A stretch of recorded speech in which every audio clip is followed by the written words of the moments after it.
Ash Wednesday marks the Lent 40-day of reflection, prayer, and penance. Meron po tayong tatlong mahalagang bagay na gagawin dito. Prayer, fasting, and almsgiving. Why Ash Wednesday? Anong ibig sabihin ng ash? Ito, ashes. Blessed ashes po ito mga kapatid. Typically from burned palm branches of the previous year's Palm Sunday are applied to the forehead in the shape of a cross. From the dust you are, to the dust you shall return. Yun po ang sasambitin ng pare. Lahat naman tayo mga kapatid, galing po sa ashes, sa lupa tayo. Kaya nga may kantang magmula sa lupa, nagbabalik na kusa. So, ano pong spiritual na ibig sabihin doon is humility.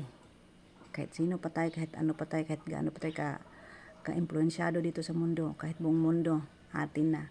Remember, tayo lang po ay galing sa alikabok. Kaya walang dapat na ipagmalaki. So, yung fasting naman, mga kapatid, ito po pwede i-apply sa 18 to 59 years old. Ngunit, meron po siyang case-to-case basis. Yung mga senior citizen, maging yung mga underage, 17 years below, kung kaya talaga. Kasi meron kayong covenant with God. Kung kaya talaga, why not? Pero kung hindi, baka ito pa yung sanhi ng pagkakasakit. Wag na lang subukan. At saka yung fasting, hindi lang po tungkol sa pagkain. Fasting sa lahat ng bagay na kung saan doon tayo attach, lalo na yung cellphone ngayon, ako mga kabataan, cellphone, hindi na natutulog.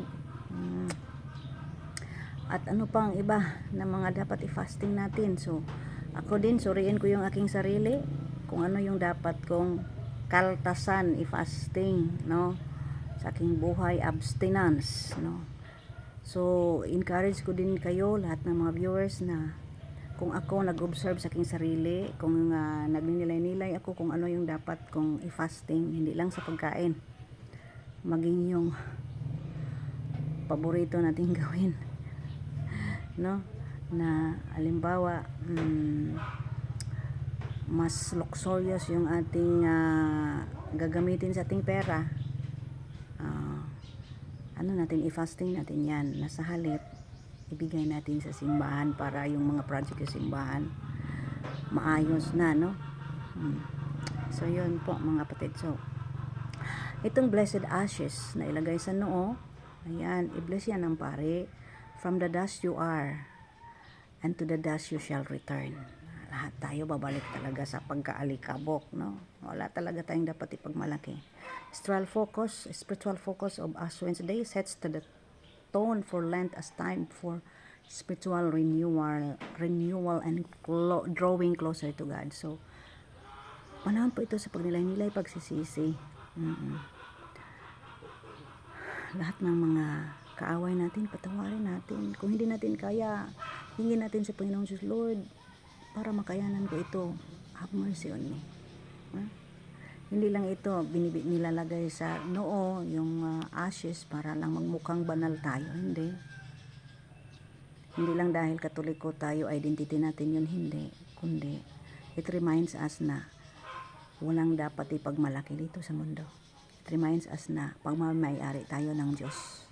Hindi tayo ang nagmamayari pati sa ating asawa. Kaya,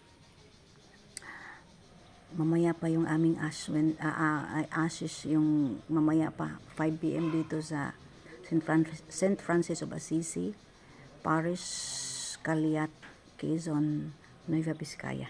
Mamaya pa, kaya wala pa akong ashes dito. So, anong oras natin ngayon? Tingnan ko yung aking laptop, alas 2:31. Shout out sa lahat ng mga nalagyan ng ashes, Can you send to me your picture, Paki-send naman sa akin dito sa Facebook pati sa TikTok, Paki-send po yung mga picture ninyo may ashes kayo. Kasi ako mamaya pa, So God bless po mga kapatid. So Yun nga, yung 40 days period, no? Before the Easter, no? Ito po yung before you, no, we prepare for the Easter. Yan. So, thank you so much mga kapatid. Lent season, ayan. Yung iba, tapos na ang kanilang recollection. So, congratulations sa mga natapos na sa Lent recollection. God bless, God bless.